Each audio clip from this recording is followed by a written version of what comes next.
Ак калпак кыргыз элим, амансыздарбы? Кутмандуу күнүңүздөр менен, урматтуу айымдар жана мырзалар.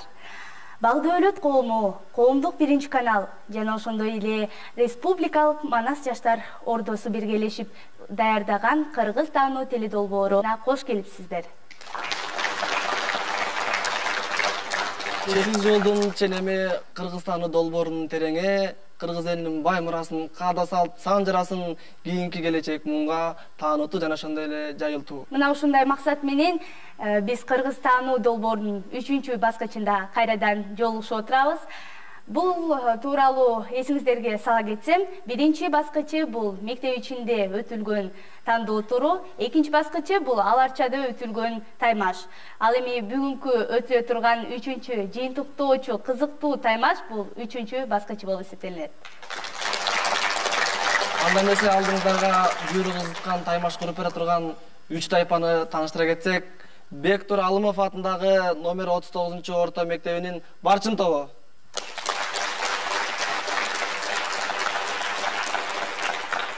Жана ошондой эле Абдылда Каниметов атындагы номер 1-чи гимназия интернатынын Мурас тобу.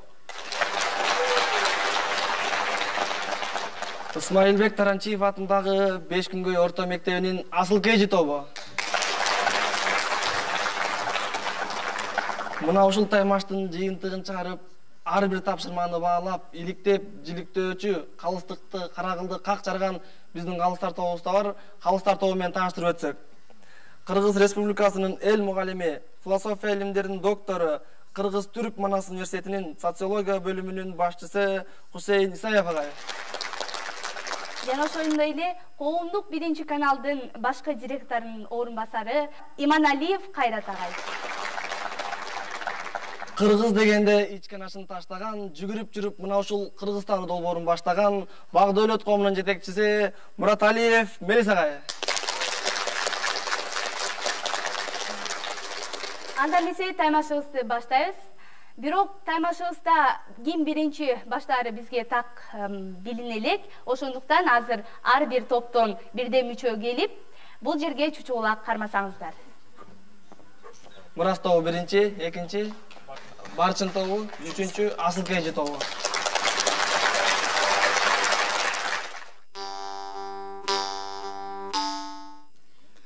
Кутмандуу күнүңүздөр менен, урматтуу эже агайлар жана Кыргыз таануу теледолбоорунун күйөрмандары.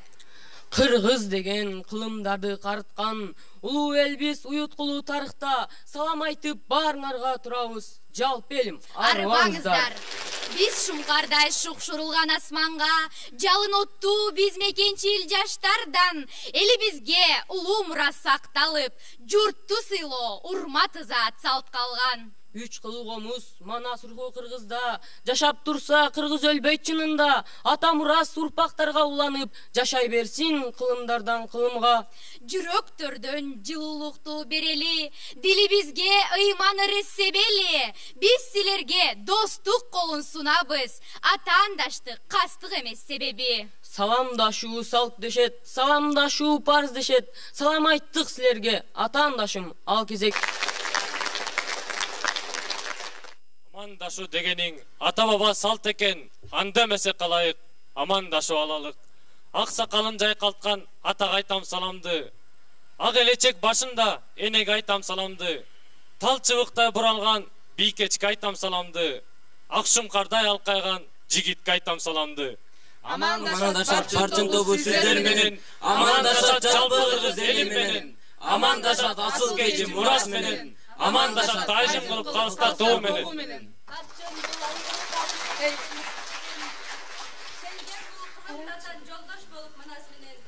Койдук бизде атыбызды Барчын деген, алгырлыкка жетейин деген максат менен. Илиңдин улуу бол деп атам айткан. Аябайбыз мекен үчүн жаш жанымды. Барчындай коргоп балам көктө айланып, булутка каптатпаймын асманымды. Ала тоону балкып учкан Биз Кыргыздын Барчындары. Улуу тарыхты канатын алган Биз Кыргыздын Барчындары. Шамал менен жарышып учуп барат, жүрөгүмдө Кыргыз каны ойноп жатат. Ала тоону аралап балкып учуп, алгырлыкка жетейин деген Барчын тобу салам айтат. Ассаламу алейкум курбу достор, эл журтум, арыбаңыздар, атаандаштар, күйөрмандар, Кыргызстануу долбоорун колдоп келген агайларга умай салам. Калыс болуп бизди сынап жаткандарга дубай салам. Атаандашка кааларыбыз биринчилик, бирок дагы асыл KG тобунан кийинкилик. Биз сиздерге чың ден соолукту Кыргыз элиме бекем ынтымактык каалайбыз. Биздин топ Асыл KG. Курамында баатыр жигит кыз асылдар, атына заты жарашкан, асылдан бүткөн уул кыздар. Асыл бул.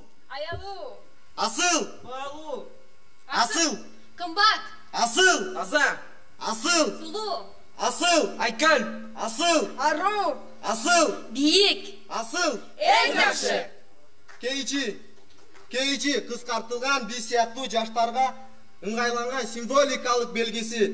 KG Кыргызстан.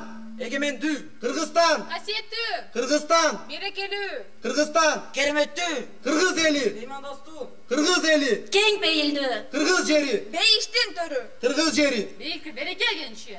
Асылдан бүткөн Кыргызстандын жаштарыбыз. Асыл KG.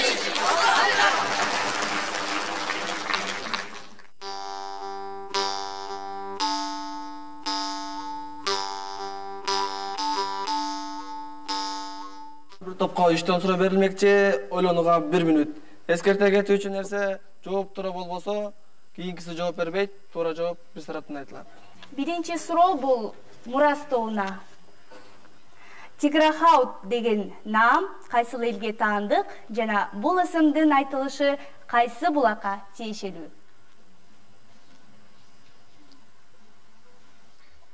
Мурас командасынан Эркин Айым. Тиграхаут деген бул сактардын бир түрү болуп эсептелинет. Бул тиграхаут сөзүн которгондо уштукуй калпакчандар дегенди түшүндүрөт. Сактардын арасынан сактар 3кө бөлүнөт. Ошол 3 бөлүктүн эң башчылары же болбосо эң кемеңгерлери бул тиграхауттар болуп эсептелинген. Бийликте дагы тиграхаут сактары турган. Кандын хромосомасын изилдөөгө багытталган Евразия жүрөгү аттуу илимий эмгекте кыргыз элинин канынын курамы тууралуу эмне деп айтылган?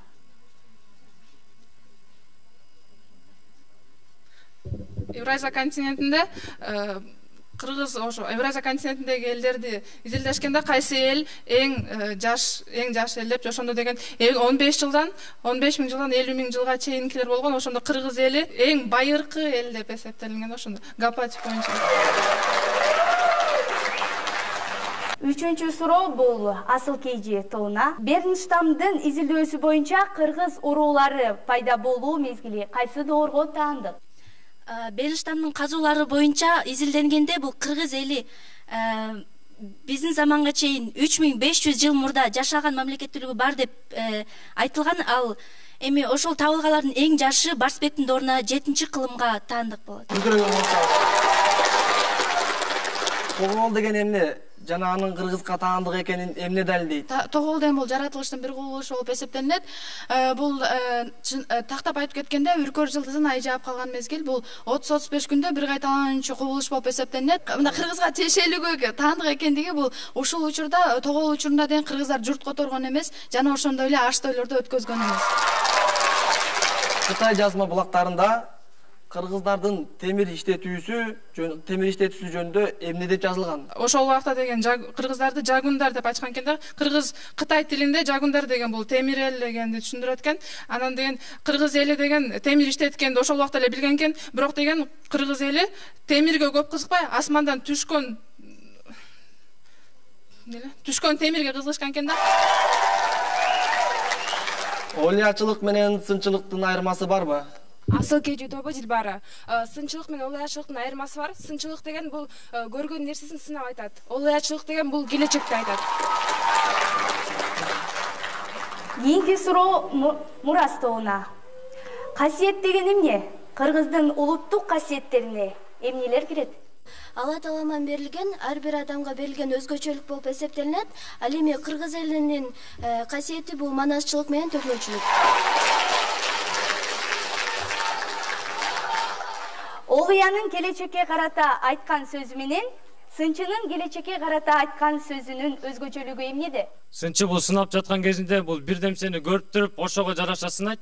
Ал эми Олуя бул аян түшкөнсүп өзүнүн көзүнө көрүнгөнүн келечекте айтып берет. Дүйнөлөшүү деген эмне? Анын оң жактарын айтып бер. Асыл KG тобу дүйнөлөшүү бул дүйнө жүзүн бир калыпка, бир түзүмгө алып келүү дегенди түшүндүрөт. Ал эми анын оң жактары ошол дүйнөдөгү өзгөрүүлөр, мисалга айтсак, техниканын өнүгүшүндө ушул сыяктуу нерселерде пайдасы болсо, ал эми зыяны бул улут катары өнүктүрүүдө, өстүрүүдө өзүнүн тоскоолдуктары болот.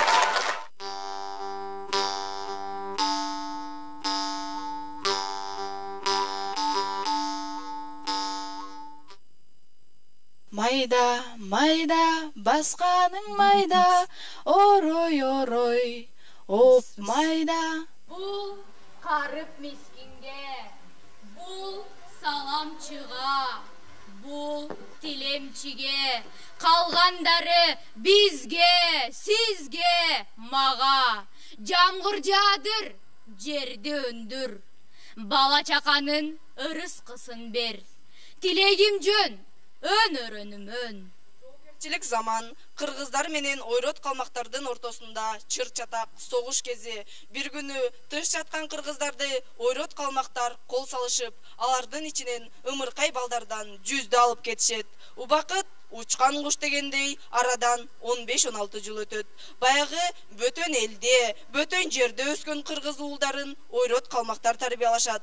Ошол кыргыз балдары кыргыздарды чаап алуу үчүн келген учуру. Алгайсы жоо экен. Кыргыздардын 100 жылдан берки бир эле жоосу бар эмеспи? Ойрот калмактар. Канчадай жоокер экен. 100 жигит эшти. Илгери кыргыздардан ымыркай кезинде 100 бааны алып кетип, кыргыздарды өздөрү коомей курал деп, курса аскер өнөрлөрүн үйрөттүр. Саны 100 болгон менен күчү 100 миң аскер кетет. Жок, таанымак тургай кыргыз айылдарын тып-тыйпыл кырып келатышат. Кылпы кайтып калмак тилинде сүйлөшүп, деги эле бизди уга турган эмес. Кыргызча түшүнбөй аткансыңар. Өз элин кырат деген эмне? Кудай жанды алсын, башты алсын, минтип акылдалат деген эмне? Шумдугун коргор. Өз балаңдын колунан өлгөндөн көрө, душмандын колунан өлгөн жакшы.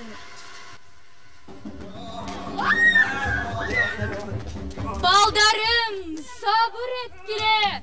Силер кыргыз тукумусуңар. Эсиңерге келгиле, айланайындарым. Колундарым 9 ай көтөрүп, жүлүнүм муздап, жүрөгүм сыздап төрөдүм эле го. Мейли, бизди душмандар өлтүрсүн, бирок силер өлтүрбөгүлө. Кулундарым, Ак сүтүбүздөн кечелик, төрүбүздөн көрүүбүз жакын калганда, өз балдарыбыздын колунан өлөбүзбү? Уулум, каралдым, мен сен менен болом, келчи жыттайын. Сиңкөн. Өз энесин да унуткан турбайбы? Энесин унуткан кыргыз, атасын унуткан кыргыз. Ай, көл Манасты унутпастыр. Манасчыны чакырткыла. Булар бешикте жаткан кезинде Манасты уккан жайы бар эле.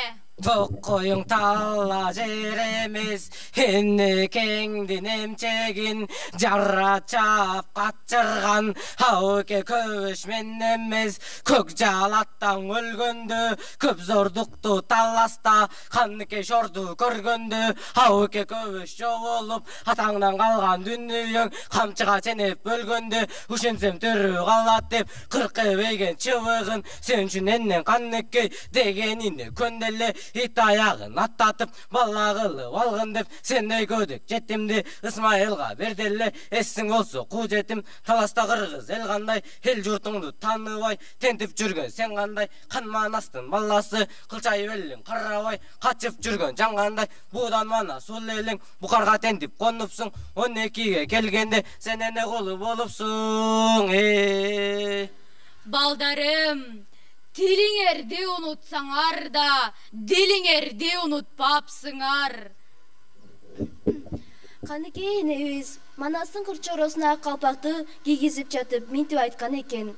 Бул ак калпактын үстү ак мөңгүлүү ала тоонун белгиси, кыры ала тоону жердеген кыргыз элинин элеси. Эки ыктыкты камтыган ак калпак башыңардан түшпөсүн. Кыргызды чөлдүү жерде көл кылган манас, кырларда эл кылган манас. Балдарым, биз силерди канча жыл күттүк.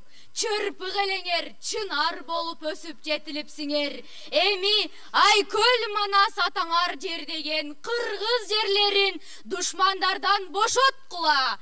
Чачылганды жыйнайлы, үзүлгөндү улайлы. Амин. Манас!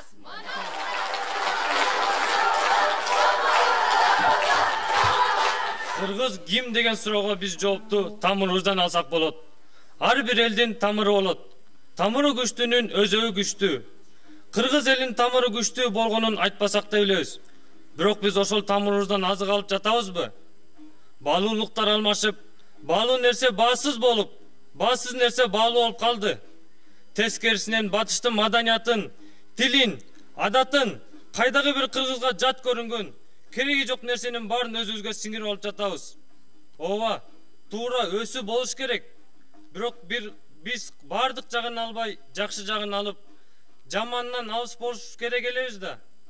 Биз азыр тамырыбыздан туура нуктагы баалуулуктарды туу тутсак, улумуун тууралыкка багыттаса, айткан акылына өзү турса, жаш муундар ошол жакка көздөйт эле да. Себеби улуу муун жаштарга үлгү. Биз үчүн алар кадимки күзгү. Ал эми азыркы учурда аталардан сөз кетти. Аталардын акылын жинди суулар алып кетти. Энелерден бар кетти. Энелердин кадырын шайтан суулар алып кетти. Келиндерден наз кетти. Келиндердин кадырын кесир сөздөр алып кетти. Байкелерден бар кетти. Байкелердин кадырын байлык акча алып кетти. Эжелерден нар кетти. Эжелердин акылын батыш салты алып кетти. Кыргыз азыркы учурда көрө кат деп жатып, күнүмдүк кызматты ойлоп жатып, азыр кандай акыбалга жеттик? Акча мансап үчүн адамдар өзүн турган үйүн сатып, жада калса туугандарын карабай кетип жатышат. Бир туугандар акча үчүн урушуп, бири-бирин жектеп жатат. Ар бир кишинин оюнда мен мындан кандай пайда табам деген суроо биринчи орунда болуп турат. Эл үчүн, айыл үчүн, туугандар үчүн кам көрөр киши жок эсе. Азыр акча биринчи орунда туруп, ошол акча биздин кудайыбыз боло турган болду го. Бирин-бирин сыйлабаган заман, баалуулуктары башка, максаты башка, биримдиктен ажыраган заман болуп калып жатпайбы? Бул пасыкка түшкөн өзүбүз, эми бул акыбалдан да өзүбүз чыгышыбыз керек. Өсөр өзүн сыйлайт дегендей, кыргызга кыргыз гана өкөт, кыргызды кыргыз гана өстүрөт. Бул туура багытка бурулуп, туура жол табышыбыз керек. Туура багытты кайдан алабыз? Кайра эле тамырыбызга келип такалабыз. Анткени биздин тамырыбызда эмне деген билим, эмне деген баалуулук бар. Баалуулук бул жашоонун негизи. Эгер ал туура нукта болсо, ушуну билген элибиз нечең жылдар бою тууралыкты, туура жашоону баа тутуп, Кудайдын мыйзамын таанып, жалгыз Кудайга сыйынып, жаратылыштагы шайкештикти бузбай, таразаны тең кармап, акыйкатты таанып жашап келген да.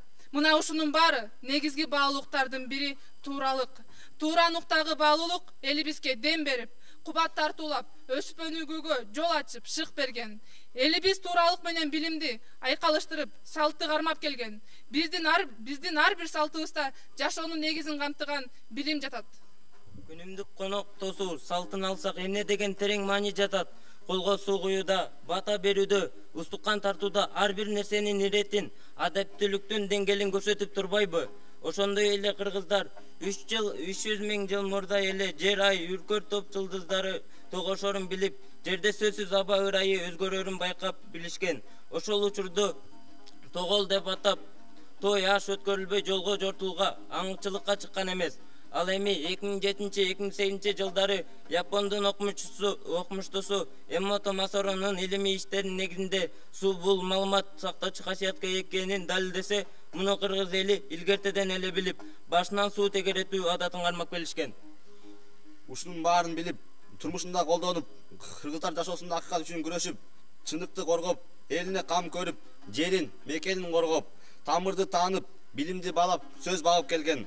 Ушул сапаттарды кармап келгендик үчүн кыргыздан үзүлгөндү улаган чачылганды жыйнаган Айкөл Манас чыккан.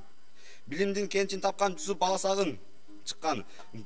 Келечекти таамай айткан ойлалар, багыттап жол көрсөткөн акелер, элибиз үчүн жан аябаган баатырлар, көйгөйлөрдү чече билген көсөмдөр, өсүп өнүүгө багыт тапкан билгер чыккан.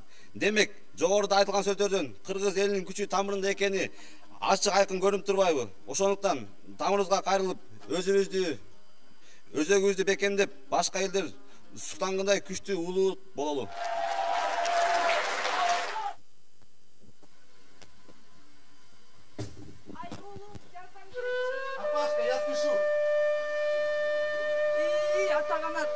Заманın өзгөрүлөт деген ушу тура. Кичүүсү улууга жардам бербей, кыргызга жардам бербей калган күн келдиби? Биздин каарманыбыз Исабек эс үсүн жоготуп 15-кылымдын кыргыздын ошол жашоо убагына келип калып туш болду. Бул жигитке эмне болгон? Кырсыгуу сураптыр. Эмне кылайлык? Чоң апама апарайын. Чоң апа. Жигитке кырсыгам.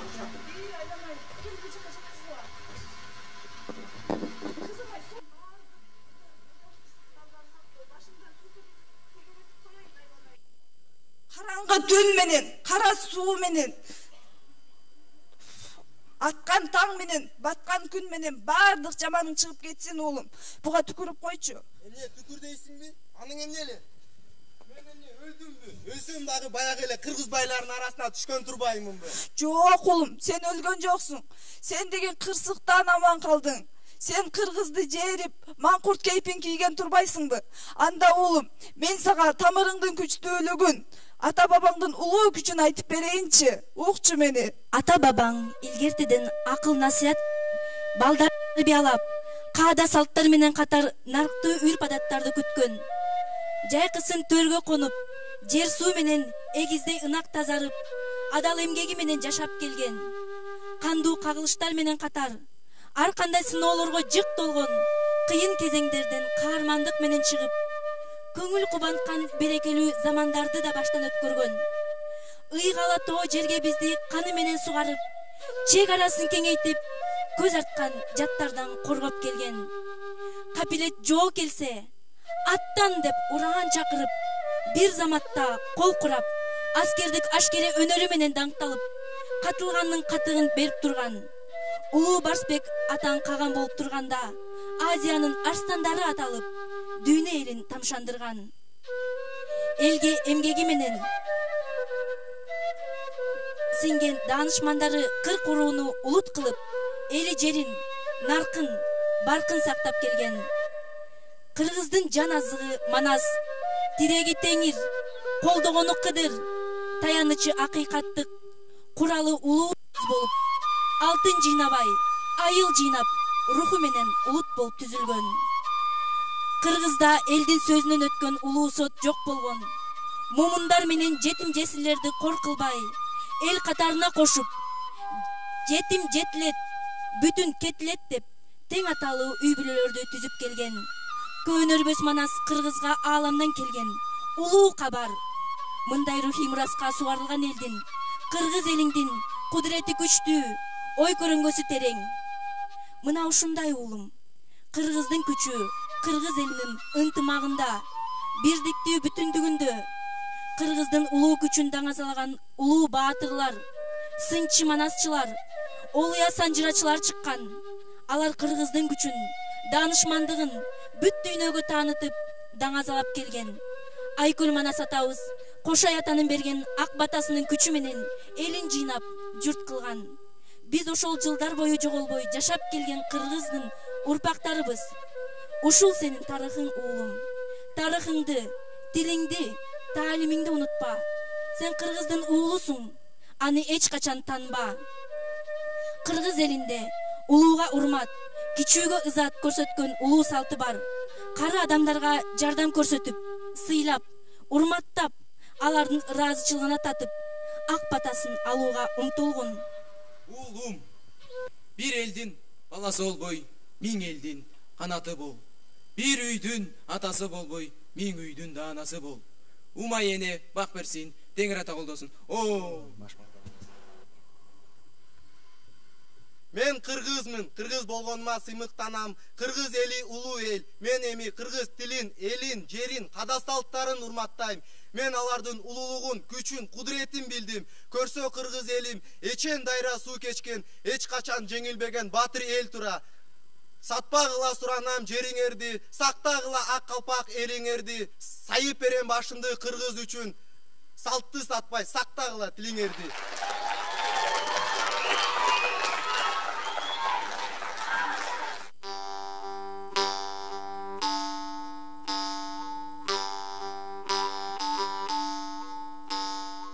Бул кийинки тапшырма сүрмө суроо деп коет. Ар бир топтун ар бир мүчөсүнө бирден суроо берилет. Жооп бергендер катардан чыгып кете беришет. 5тен суроо берилгенде ар бир топто 5тен гана катышуучу калат. Ошондо калыстардын баасына жараша төмөн баалган топ оюндан чыгат, оюндан четтетилет. Калган 2 топ 5тен катышуучу менен оюнду улантышат. 5тен суроо кайрадан 5 катышуучуга берилмекчи. Анда эмесе азыркы сүрмө суроо тапшырмасын баштайбыз. Мурас тобунун мүчөсүнө далы менен карчыганын кайсынысы улуу устукан болуп эсептелинет? Далы менен карчыгадан карчыга улуу болуп эсептелинет. Кийинки барчын тобуна бериле турган суроо супара деген эмне? Супара бул эчкинин терисине жасалган ашканада колдонулуучу буюм. Буга деген биз кыргыз апаларыбыз камыр жайып келишкен. Кийинки суроо. Дасторконго кайсы даам биринчи коюлат?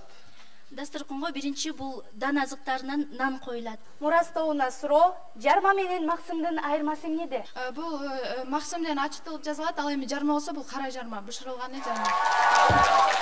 Барчын тобу жылкыга кайсы тарабынан минет? Сол тарабынан минет. Арпаны күйшөөчү идиш эмне деп аталат? Арпаны күйшөөч үчүн биринчи сок кылып саласың, анан кийин сок белек менен күйшөйсүң. Арыбаңыз деген сөздүн мааниси? Арбаңыз деген бул кем болбоо деген сөздү түшүндүрөт. Жыл мезгилине карата журт которунун түрү? Жазда жаздо, күздө күздө, кышта кышто, жайда жайло. Тилек менен максаттын айырмасы?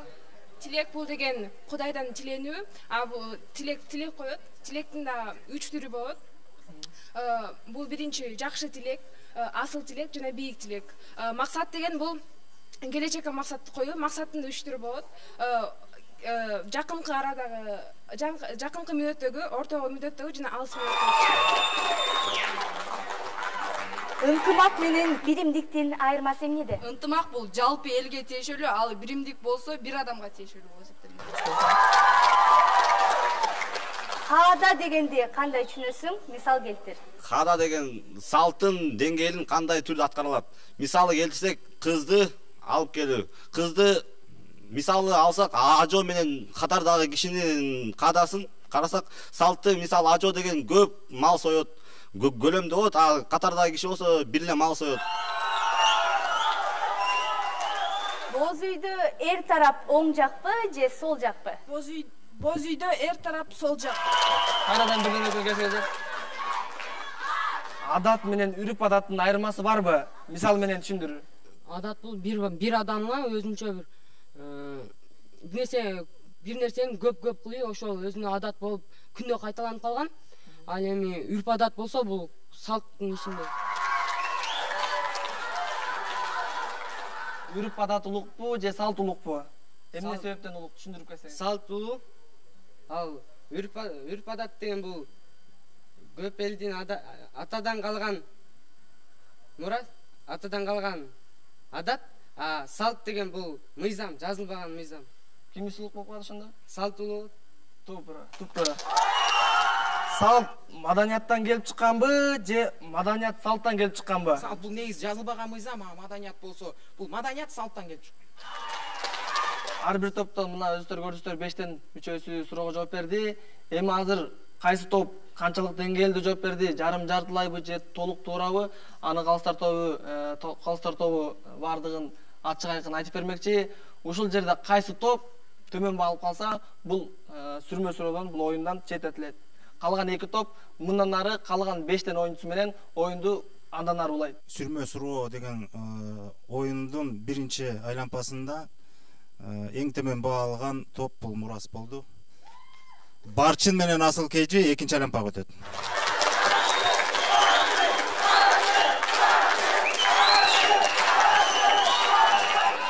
Суроо Барчын тобуна улуттун өзөгү бекем болуш үчүн эмне кылыш керек? Биз өзүбүздүн өзөгүбүздөн чыкпашыбыз керек. Тамырыбызды унутпашыбыз керек. Тарыхты, тилди, салттыбызды. Жооп туура. Кийинки суроо Асыл Кейжи тобуна берилмекте. Айкөл деген сөзүн мааниси эмнени түшүндүрөт жана эмнеликтен кыргыз эли Манастан бөлөк бир да жанды Айкөл деген наам менен коштоп атабайт? Айкөл деген наам бул деген улуу кишиге берилет. Өзүнүн бир кылган бир подвигтерине деп деле койсок болот. Эрдиктерине, ошондуктан ал эрдиктердин көбү эле өзүнчө чачылганды, жыйнаган, түшкөндү, ошондуктан ал Манаска эле Манаска гана тиешелүү деп койсок болот. Канчалык деңгээлде жооптор болот? Аны Кыргызстан тобу аныктап бермекчи. Кийинки суроо. Салт боюнча кыргыз көчүн ким баштайт жана эмне үчүн? Барчын тобуна. Кыргыз көчүн кыргыздын салтында улуулар, албетте улуулар баштайт. Эмне үчүн? Себеби улуулар дайым жогору жүрөт, алар ыйык, алар биларман көптү көргөн. Жооптор канчалык деңгээлде туура болду же туура болгон жок, аны калыстар тобу баалап билмекчи. Кийинки суроо. Чыгдам деген эмне? Чыгдам бул деген боз үйдү ашканадан бөлүп туруучу жайы. Чи. Боз үйдү ашканадан бөлүп турган чи. Азаматсыз жооптор. Суунун кайсы касиети кыргыз эли илгертеден таанып, колдонуп келген? Кыргыз эли сууну ыйык туткан. Бул суу деген кыргыз элинин ыйык салттарынын бири, жер сууну ыйык тутуу деген. Ал сууну деген мисалы деген бир адам ооруканадан же болбосо алыс жолдон келгенде сууну башынан тегеретчү. Суу деген анткени Япон окумуштуусу Эмото Масарунун далилдөөсү боюнча 2007-2008 жыл далилдөө жүргүзгөндө ошонун негизинде суу бул деген маалыматты өзүнө сиңирип алчу касиетке ээ деп далилдеген. Туура кол чабуулар анда. Кийинки Асыл Кейжи тобуна суроо. Түндүктү кереге менен уукка тартып туруучу жип эмне деп аталат? Кереге боо деп аталат. Жел боо деп аталат. Жооп туура. Азыр суроо берилгенде биринчи гана жооп кабыл алынат. Кийин кайталап ар жактан жардам бергендер кабыл алынбайт. Ошон үчүн биринчи азыр кереге боо деп айтылган жооп жазылып атат бияка. Эки тизгин бир чылбыр туурабы же эки чылбыр бир тизгин туурабы? Бир тизгин эки чылбыр туура. Кандай дейсиз? Кайталап коюңуз. Бир тизгин эки чылбыр. Жооп туура эмес болуп калды. Эки тизгин бир чылбыр деген туура. Бара берсиңиз. Кийинки Асыл Кейжи тобуна бериле турган суроо. Евразия континентиндеги эң байыркы тил тобу? Алтай. Кандай дейсиз? Алтай. Туп туура. Азамат. Салт боюнча боз үйдүн эшиги кайсы тарапты каратылып тигилет? Салт боюнча боз үйдүн эшиги чыгыш тарапты карата тигилет. Себеби дегенде жүгүнүп күндү карап эртең менен жүгүнүп чыгуу үчүн. Азамат.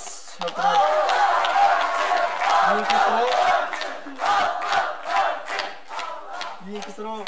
Үрүп адаттардын бүгүнкү жашообузда пайдасы барбы же жокпу? Менин оюмча бул үрп адаттын пайдасы жок. Анткени мисал келтирсем, ала качуу бул деген үрп адат деп айтылат. Особенно андай кандай деп айтсам, жаман адат. Анткени деген кыз ала качуу деген өзүнүн сүйүүсү менен баш керек деп ойлойм да. Анан кийин деген үрп адаттын кереги жок деп ойлойм. Сиздин оюңузча? Кереги жок кабылат. Барасыз.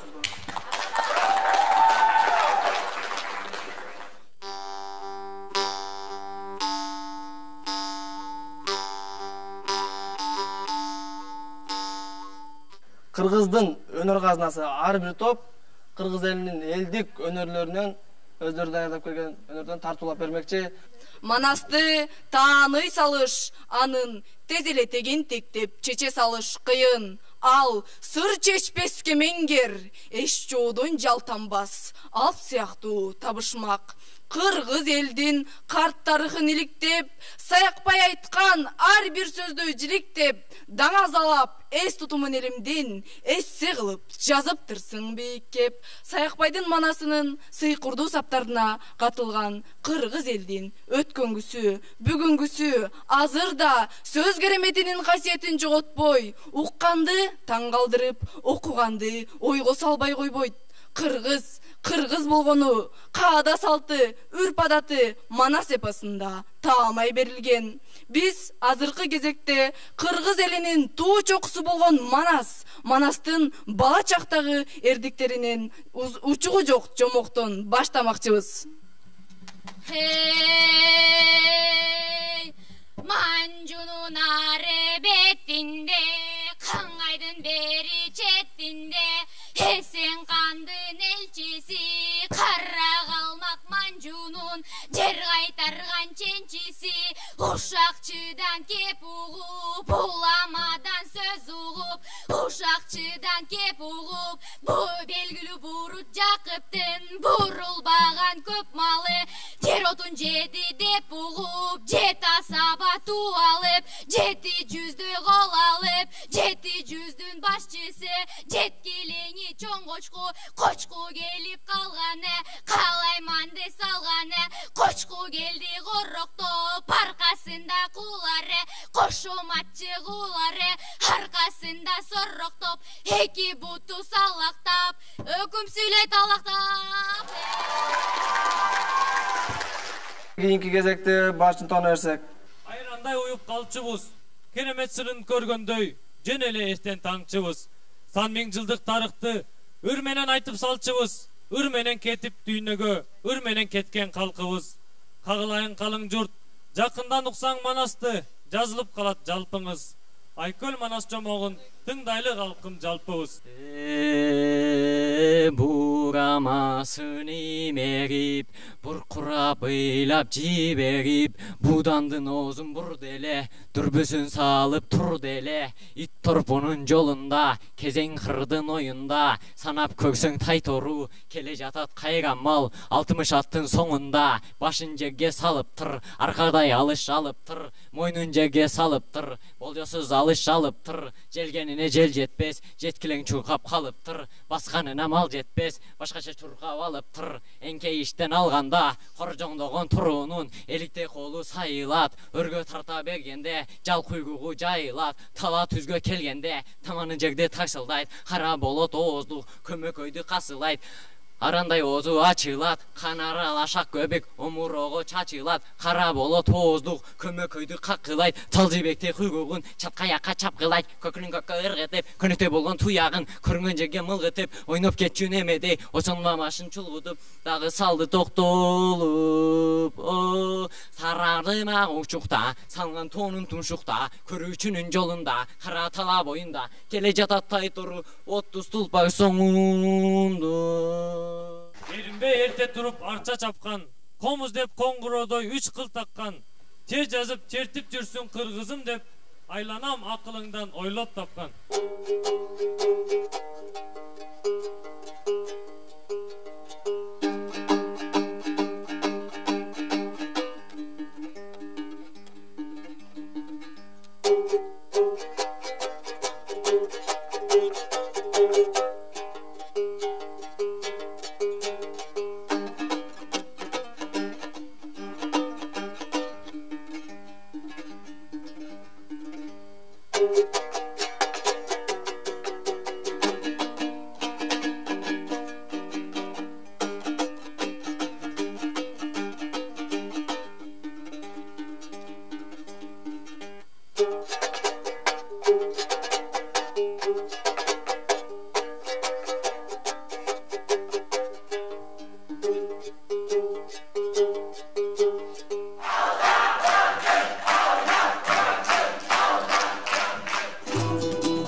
бул таймашта ар бир топтун топ башчылары башка бир топтун топ башчысына суроо берип, өзүңүздөрдүн күчүңүздөрдү, дараметтерди сынамакчысыздар.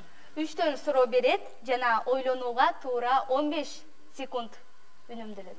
Мен Мурас тобу Барчын тобуна берип жатам. Бул ат жабдыктарына тиешелүү суроо. Уучтары оздуктун эки жагындагы чыгаракка чаян түйүлүп байланат. Бул эмне? Оздукка чылбыр байланат. Жооп тизгин.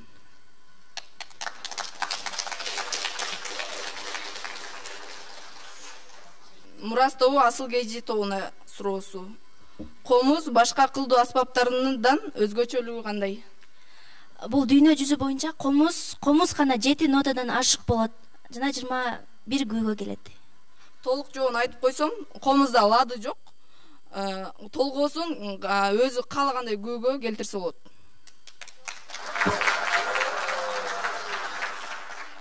Кезек Барчын тобунда. Мен биринчи суроом Мурас тобуна. Каганат деген эмне? Каганат деген майда кагандардын жыйындысы болуп эсептелинет. Анын башында каган турат. Жооп туура. Кыргыздын санжырасында Аттила ким деп айтылат? Кыргыздын санжырасында Аттила Мундус хандын баласы Адыл Баатыр деп айтылат. Туура.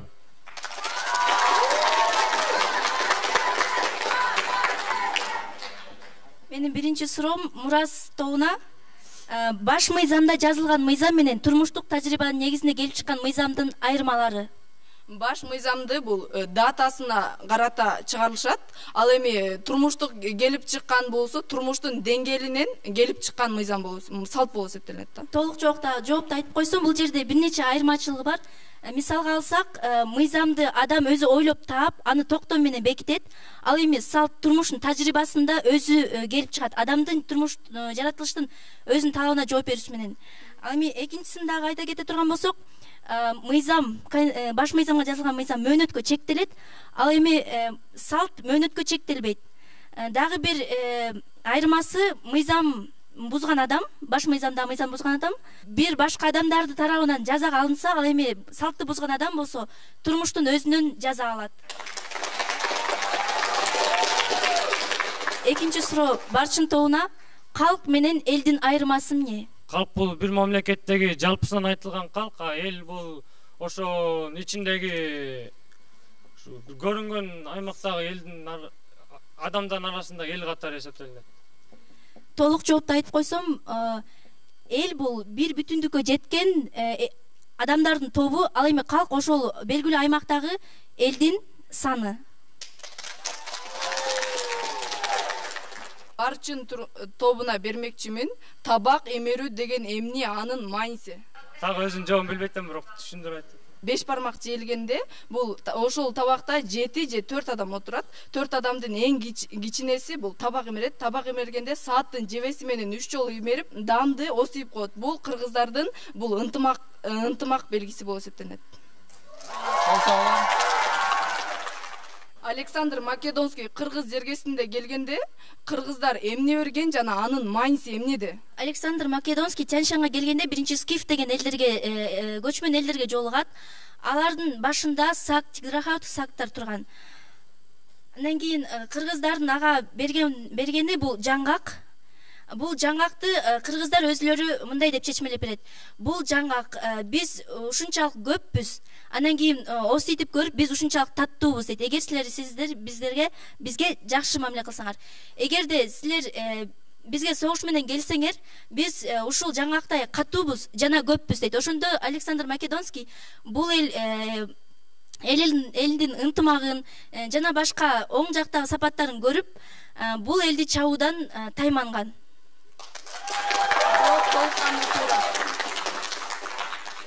Мурас тобуна. Саканактын баш, ууктун аягында кандай жасалгалар бар?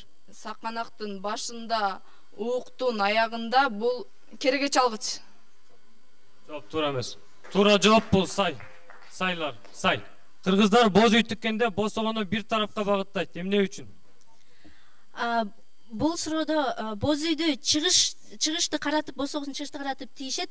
Анткени боз үйдөн чыгып бара жатканда эртең менен турганда күнгө карап, күнгө жүгүнүп, ага сыйыр урматын билгизүү үчүн чыгыш тарапты каратып тиккен. Жооп туура. Мурас тобуна уук кереге деп эмне үчүн эгиз айтылат? Бул боз үйдүн 5 жыгачы болот. Ошонун эң негизгиси болуп бул уук менен кереге болуп эсептелинет. Кереге болсо бул кереге менен уук бул боз үйдүн эң негизги жыгачтардын бири болуп эсептелинет. Ошон үчүн эгиз айтылат. Толук жооп, туура жообу мындай. Анткени уук менен керегени бир гана адам жасайт. Бир гана устанын колунан чыгат. Ошондуктан уук кереге деп тегиз эгиз айтылат. Так маалымат берген тарыхтын бөлүгү эмне деп аталат? Жооп жок болсо, анда туура жоопту айта берсеңиз болот. Туура жооп бул археология деп аталат. Манас улуу чокусу кайсыл жерде жайгашкан? Манас улуу чокусу бул Талас областында жайгашкан. Талас областында жайгашкан чоку Тал чоку деп аталат. Манас улуу чокусу бул Индиянын түндүк жагында жайгашкан. Боз үйдө кийим салынуучу буюм эмне деп аталат? Боз үйдө кийим салынуучу, кийим илинүүчү буюм бул алабакан илинүүчү. Жооп туура эмес, бул секичек деп аталат. Керегелерди кантип бириктиребиз? Керегелерди ашташтырабыз. Бул ашташканда бул кереге чалгыч менен бириктиребиз. Туура. Евразия континентиндеги Алтай топ тили канча бөлүктөн жана эң өзөктүүсү кайсы? Алтай топ тилинде 5 тил кирет. Булар түрк тили, япон тили, корей тили. 5-өчү эсимден чыгып кетти, бирок булардын эң өзөктүүсү түрк тили. Жооп туура эмес. Жоон айтып кетсек, эң өзөктүүсү кыргыз кыпчак, андан кийин уграфин, монголой род, япон, анан корей тилдери. Юдаизм деген эмне? Юдаизм десең. Юдаизм деген бул тил, то есть дин болуп эсептелинет. Бул кыргыздардан башкалар колдонуучу дин. Туура жооп. Юдаизм бул изм деген бул окутуу дегенди түшүндүрсө, бул юдаизм дин эмес, окуу деген мааниде берилет. 1991 жылдан бери баш мыйзам канча жолу өзгөргөн? 5 жолу өзгөргөн. 7 жолу өзгөргөн деп айтылат.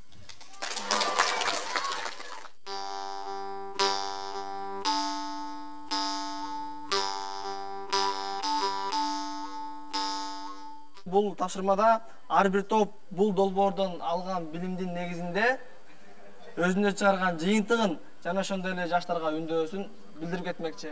Мен биринчиден Бактыгүл Өткомуна ыраазычылыгымды айткым келет. Анткени мен кыргыз кандай патриоттук сезим менде көбөйүп баштады. Анткени мен кыргыздар жөнүндө көп нерсени билип баштадым. Кыргыз элибиз кандай акылдуу экенин билдим.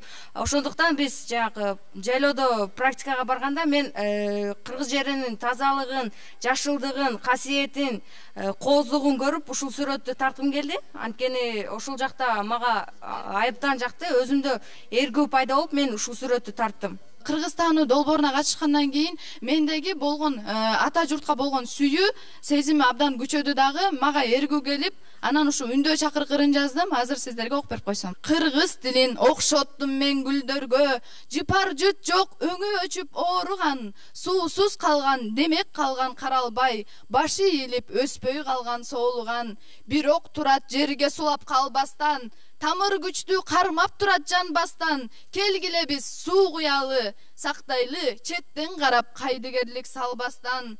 Мына ошондо соолуган гүл ачылат, жыпар жыты бар тарапка чачылат. Кайдыгерлик салып кеткен адамда ошол гүлдү бир жыттоого ашыгат. Мен чакырам улуу кичүү жаштарды биримдикте күрөшүүнү баштайлы. Колду алтындын баркы жок дедирбей, эне тилин каадабызды барктайлы. Билбептирбиз кыргыз баркын чынында, айтып берем эмне үчүн ырымда. Техника жок, жоокерчилик кылымда, компас ойлоп табуу өтө кыйында. Аалымдар да ачелекте ай жылдыз, тартып койгон таш бетине бир кыргыз. Ташка чегип күн планета тартылган, ата бабам болгон ушундай акылман. Кыргызстануу долбооруна рахмат, жүргөн дайым жакшы иштерди кубаттап, кыргыз ким жана кандай болгонун айтып берген бирден талдап сыпаттап. Бул долбоордон көп нерсени тааныдык, мурун билбей укпай жүргөн жаңыны. Бийик тилек ээлеп ойдун негизи, кошулса дем бизге элдин агымы. Рахмат.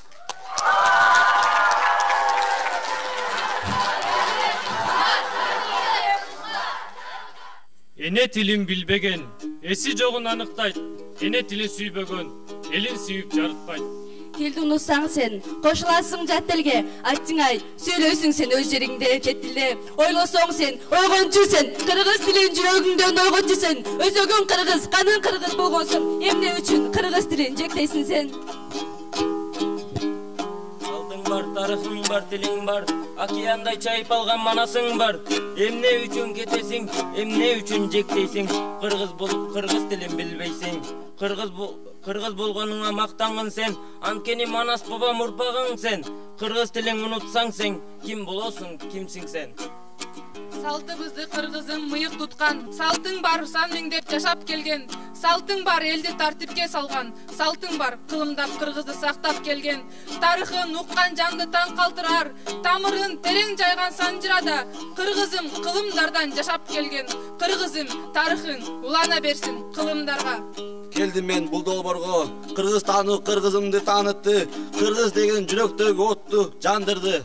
Кыргызымдын када салтын тарыхын, билдим мен кыргызымдын тилин, балуулугун, улуулугун, билдим мен кыргызымдын балуулугун, сөз өнөрүн, билдим мен кыргыз элимди. Келдим мен бул долбоорго, аракеттендим чыныгы кыргыз болгонго, суктандырдым манасым океандай чайпалып тургандыгы, кубандырды эч бир касиет манаска тең келе албастыгы.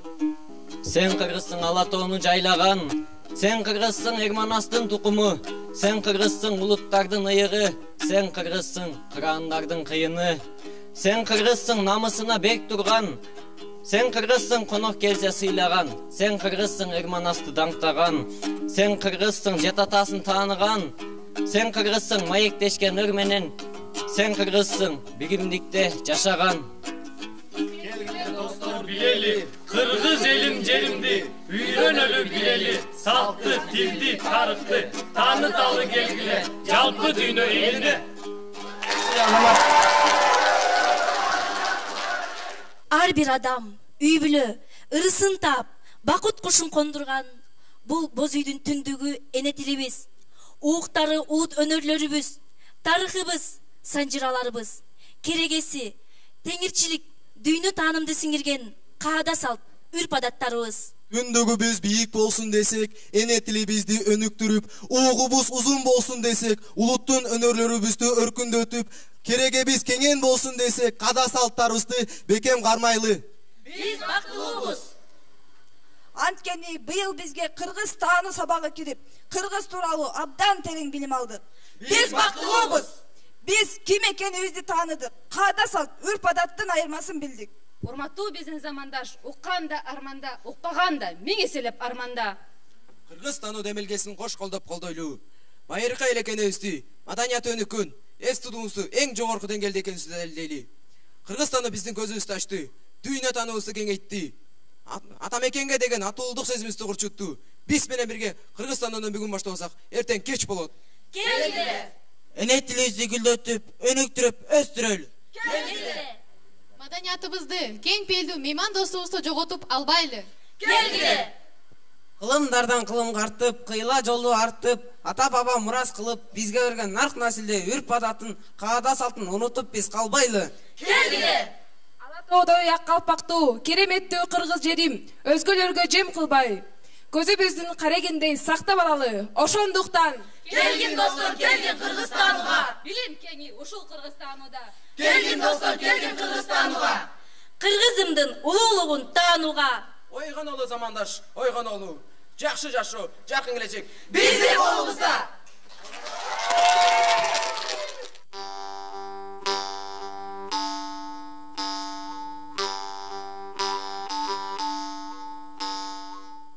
Бүгүн жалпы кыргыз эл үчүн урухий чоң майрам болду. Могу жерде отурган ошо 3 мектептин жамаатчылыгы отурат. Мугалимдерге, келген ата-энелерге абдан чоң рахмат. Жашасын ушу биздин уулдарыбыз, кыздарыбыз, эртеңки кыргыздын келечеги кең экен. Биздин ушу келечегибиз болгон өспүрүмдөр арасында, жаштар арасында, балдар арасында ушул Кыргызстануу деген долбоордун чыгып жаткандыгы бул абдан кубанычтуу. Эл акыны Байдылда Сарногоевдун ыры бар. Кыргызым бүтпөс ырымсың, кыярбас кызыл туумсуң, сан жагың чакан болсо да сапатың менен улуусуң деп. Мына ошол элибиздин улуулугун даңазалай турган, элибиздин түпкүлүгүн, элибиздин байыркылыгын даңазалай турган абдан бир жакшы долбоор болуптур. Анан ошол Кыргыздын келечеги болгон мектеп окуучулары ошол улуттун улуу сапаттарын ушундай сынак аркылуу даңазалап отургандыгы бул элибиздин эртеңинен, элибиздин уучунун кур эместигинен, элибиздин дагы уучун улай турган урпактарынын бар экендигинен кабар берет.